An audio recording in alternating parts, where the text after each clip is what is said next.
because I think everyone is neurodiverse. Be toughen up, buckle up, because this is gonna be a roller coaster. You should just fight for the cause. Did you fight? What is that one thing you want to tell those parents? They should not give up on the child.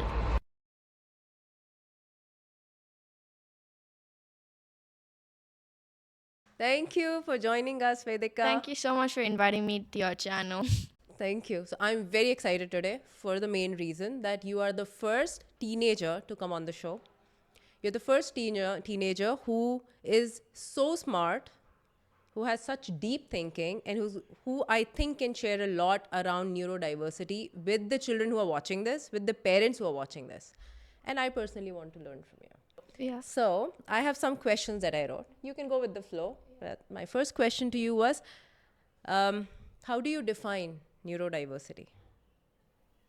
You can't say that you can define neurodiversity because the brain is kind of complicated because you might not understand certain aspects of the brain. So I would give the title of neurodiversity, but I don't think you can have a proper definition and come up with, because brain is the most complicated thing. Um like let's take an example, a Lego.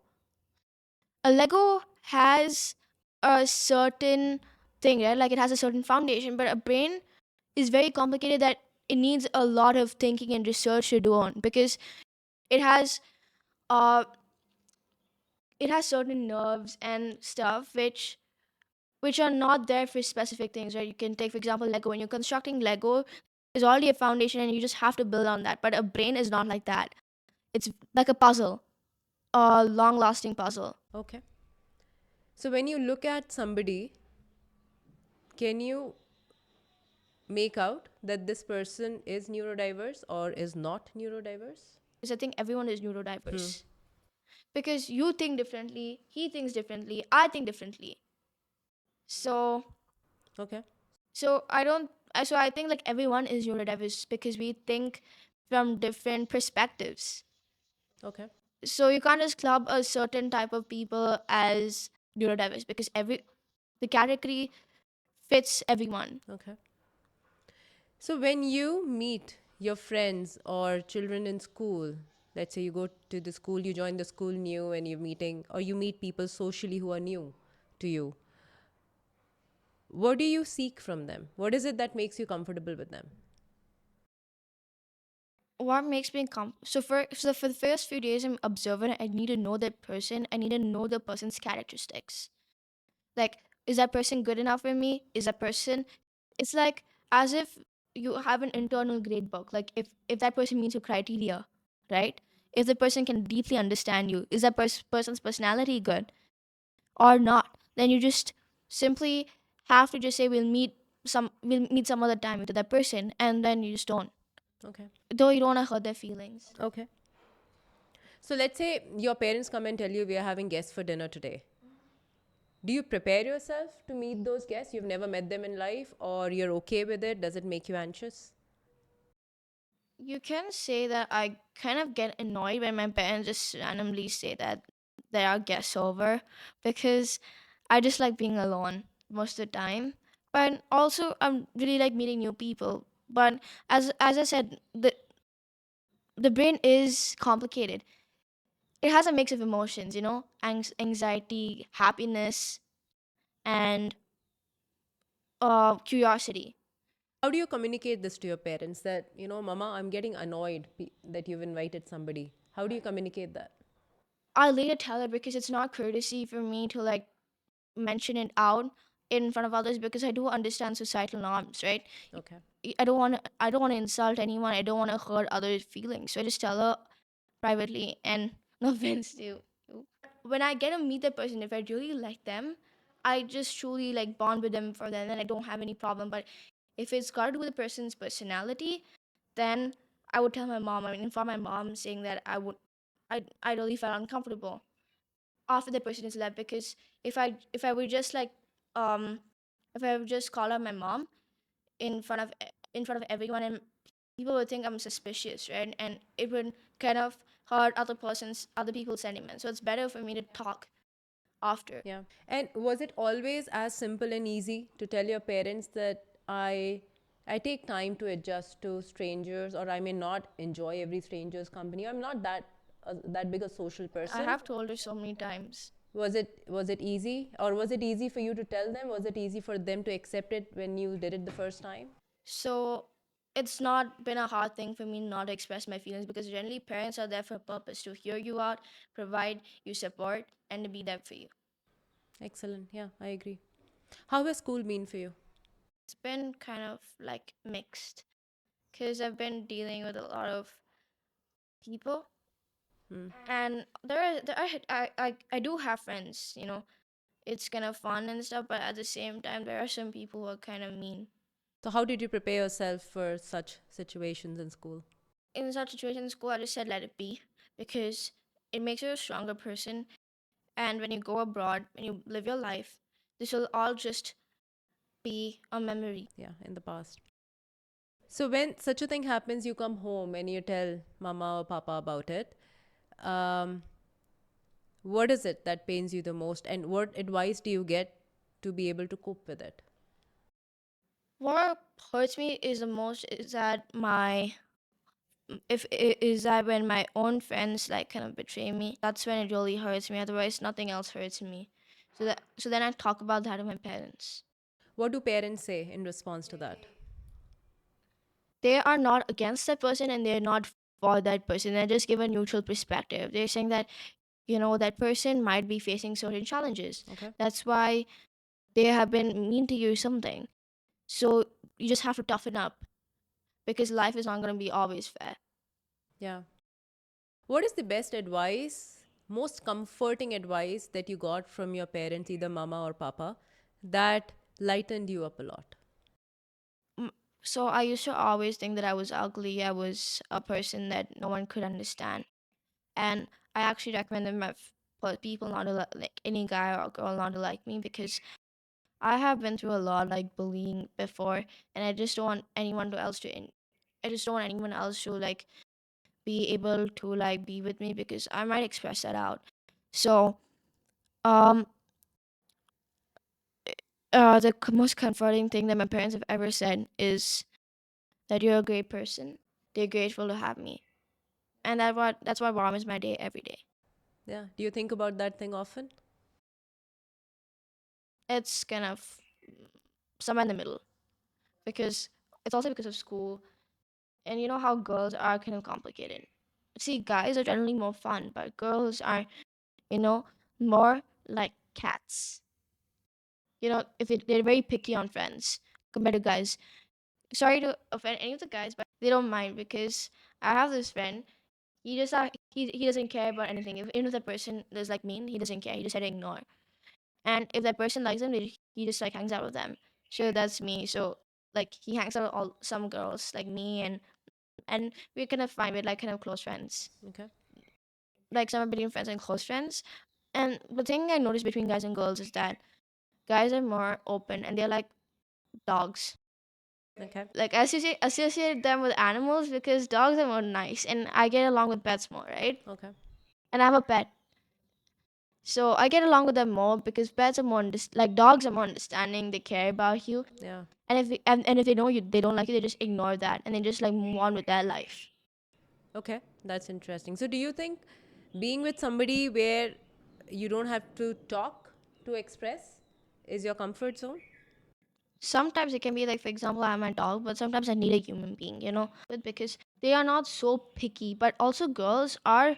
If the problem with girls is that they're too picky on certain people. But once you get to develop a stronger bond, they're there for you. Okay. So it's harder to. It's harder. It's complicated hanging out with girls and guys because sometimes guys can also be mean and they can talk behind your back. But girls can be hard to be friends with, but in the end, they kind of understand you and be there for you. So there's advantages and disadvantages to everything. Okay. Tell me one thing. If given a choice that Vedika, you don't have to talk to strangers you see, or when you go to school, there's so many children around you, teachers around you, different grades. Would you prefer that? If there are a lot of people around me, Yeah. And you are given a choice, you don't have to talk to them. You can communicate with them in any other form, but you don't have to talk. I am a person who gets really irritable if I can't express what I feel. And I really need to talk to someone. But like people who do not understand that person, they don't like to talk to. But I'm able to understand everyone. Like I can't say that to everyone, but I can understand people because of language and diversity and also where they come from, right? But there are some people like the girl I was talking about. She is Japanese, and it's hard for me to communicate. It's very complicated to actually talk about my life because as the brain is very complicated. You don't know what kind of person you like to hang out with or not. And for me, I really like to talk to people I'm really comfortable with. So, and if the person really and the people are there, I really get really frustrated and I just want to talk to them. Do you participate, or is that your comfort area? If your teacher comes and tell you that, Vedika, there is an extempo or there's a debate happening and we want you to be there, is that your comfort area? You would want to go and talk in front of so many people and express your views? Yes, I would be happy to because then a debate always gives you the advantages to express and voice out your concerns, but you just have to like provide that with evidence. So when you don't find somebody to talk to, what is your getaway? You write? Either write, another way is to draw, take your dog out for a walk. Okay. Those are the great ways for you to like relieve your stress out. Do you face such stressful situations on a daily basis? I don't meet people often. It's just because I it's from my side or probably from their side. They just don't want to. I don't feel like I'm just scared to call anyone over because I don't want them to feel comfortable and I just care about what they feel.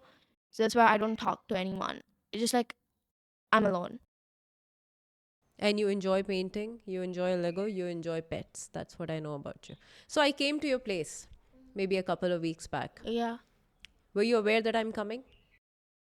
Mm, I was, but I was like studying because my parents Yeah. wanted me to study. Not actually, I wanted to study, but even though I wanted to join, I couldn't because I had to study. My boards were coming up because though you guys were like wonderful people, I still had to like study. So what was your first thought the moment you saw me? You opened the door and you saw me. Did you come prepared thinking I have to say these things to them because they are guests in my house for the first time? Or did you assess me? I Do you I want to escape from there? What was your first thought? I assessed the situation such as for the first you did observing that I was quiet for the few minutes, right? It was because I was assessing you, like it was like a grade book. Like, are you meeting this criteria? Are you meeting this? So when I first got to see you, I noticed that you were a nice person because of the way you were groomed and stuff, and also you were able to hear everyone's thoughts and opinions, and then you guys seemed exactly like my parents, like because they're very similar. And also like this when you smile or something, I kind of like I observe every tiny bit of a person. It kind of made me realize that you are a nice person and So tell me something. You mentioned that it's very important to be popular in this whole Gen Z thing. generation. Yeah, this time. Do you feel that pressure? No.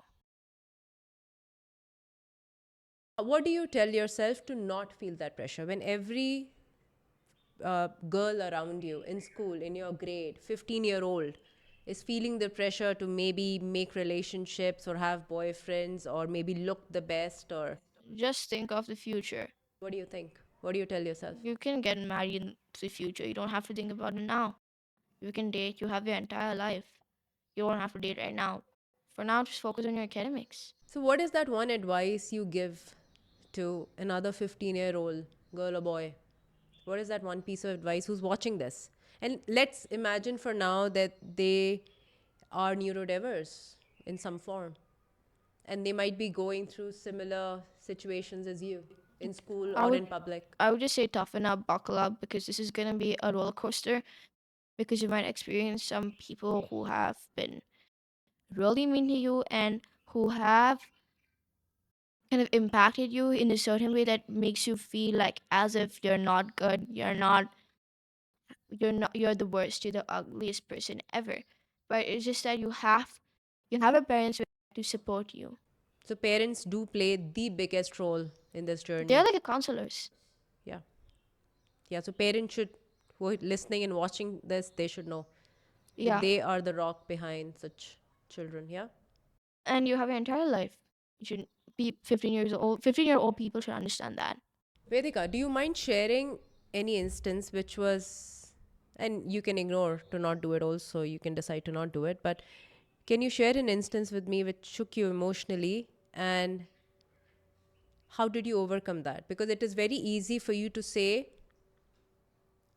maybe not easy, but you have worked on it for so many years that it has become easy for you to say today, toughen up, buckle up. But imagine a child who is 8 years old, 9 years old, going to school, um, and is as mature as you are, is trying to assess friends around, is not superficial, is not trying to be popular, is trying to be a good person. But again, that child is surrounded by people or children who are frivolous. What would you tell them? What, so tell me that instance, and how did you tell yourself, how did you prepare yourself to toughen up? So yesterday was the worst, kind of like the worst and the nicest day, because that girl, I was like, I was happy because I was with my friends, and but I felt weird hanging out with that girl after a certain point because she was giving me like a weird vibe when I got to know her, because she was more of an introvert and also she didn't feel comfortable around me. That's what I could get.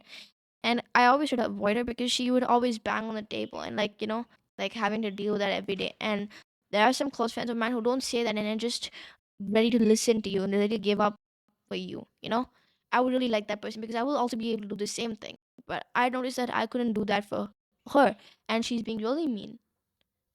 So, the time she got to stamp my shoe very hard, like she just like, you know, it was like her stomping my foot. I got really hurt because I was the one who introduced her to my friends, and then she gets to say that about me in the end. And I also noticed her frequently staring at me during any class.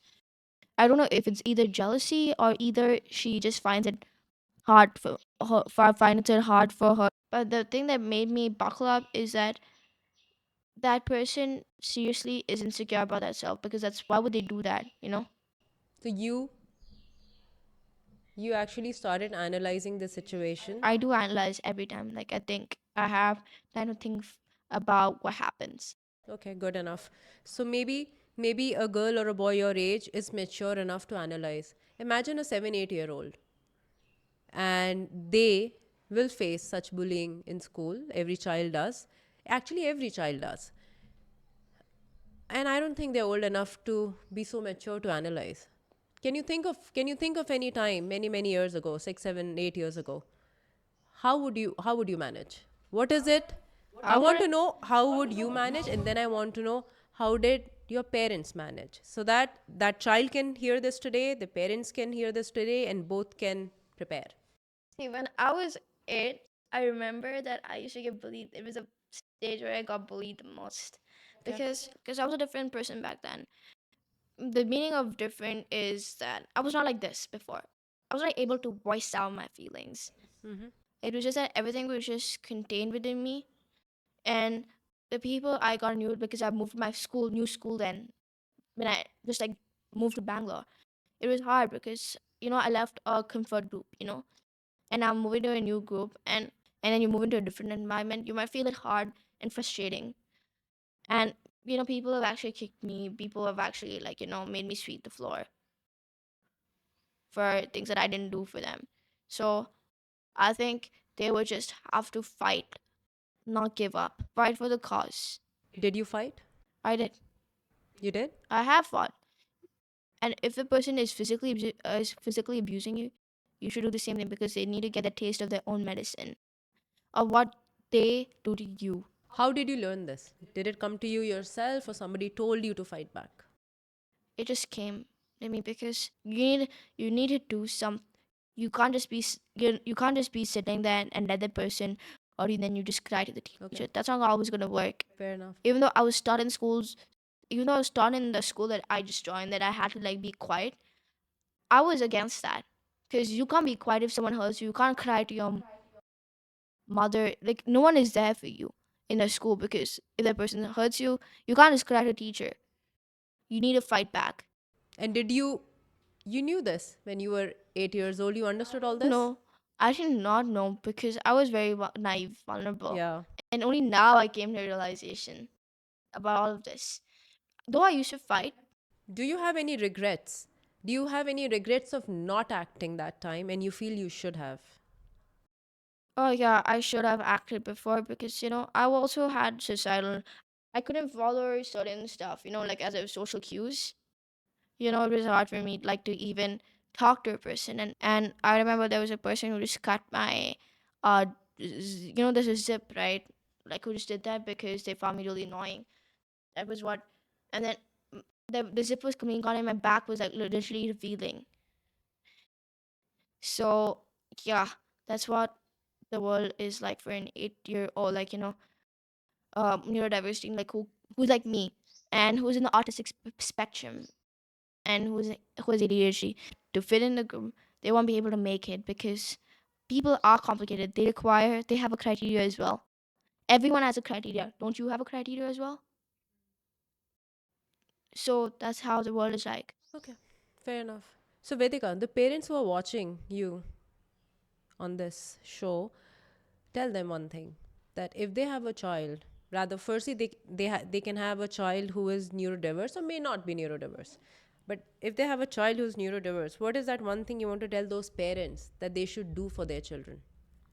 They should not give up on the child because there are some cases where my mom has think given up on me because I'm not sure to like term it as given up, but there were some times where she got frustrated in me because she was understanding why I was like that, and and it was a challenge because I was not close to my mom back then. And I think parents should actually help their children by understanding them, being the counselor, educating them on stuff, and not being too harsh on them. That's what matters the most. One last thing, tell me, did you ever feel that being neurodiverse was being confused with being dumb? Actually, that was a really good question because I always thought I was dumb, for the longest time. I remember when I was 13, like I asked my mom why I was dumb.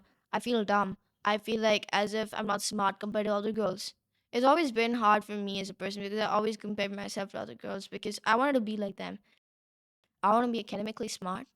I want to like do something which can impact the future.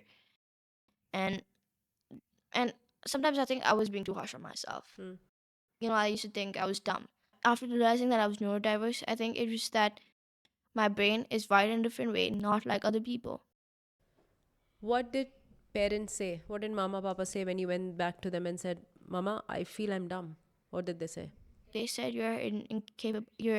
Um have a lot of potential. You're different from thinking, but there are some things that people can't understand, and you're able to get that. When did you start believing in yourself that you are very, very intelligent and creative? There were some times where I actually couldn't, where I found it hard. Like for example, math. So even give me an example of bad math.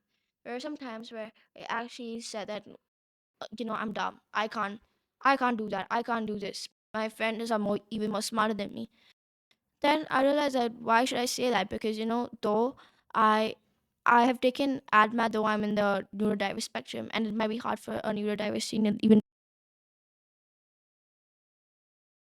now. Then I realized that it's that I'm smart because people who have chosen ADMAT are actually people who are able, like who are not on the autistic or ADD spectrum, right? They're just like people who can understand and who are like who do understand math easier. But for me, it would be more harder for me to understand because my brain is wired differently. So for them, it's easier for them. It's easier to pick up, but for me, it takes more time. And most of the people are in international math, and I'm just like, and then I just said that you're smart because everyone is smart in their own way, and it's kind of a complicated term to actually define that because I don't know sometimes, to be honest, when I'm smart, when I'm dumb. It just How do you feel about yourself now at the moment? it's like I'm giving life lessons to a person Okay, about. how do you feel like, define Vedika to me? Yeah, Vedika is a 15-year-old. How would you define Vedika? I would define myself very complicated Okay. because I don't know what to express. I don't know what I feel. I don't know who I am. Okay. Thank you, Vedika. This has been lovely for me. And I am sure that the teenagers who watch this, the parents of teenagers who watch this, the parents of younger children who watch this, will definitely have 2 to 3 very solid takeaways on parenting. Thank you so much for having me over. It was really wonderful to talk to you.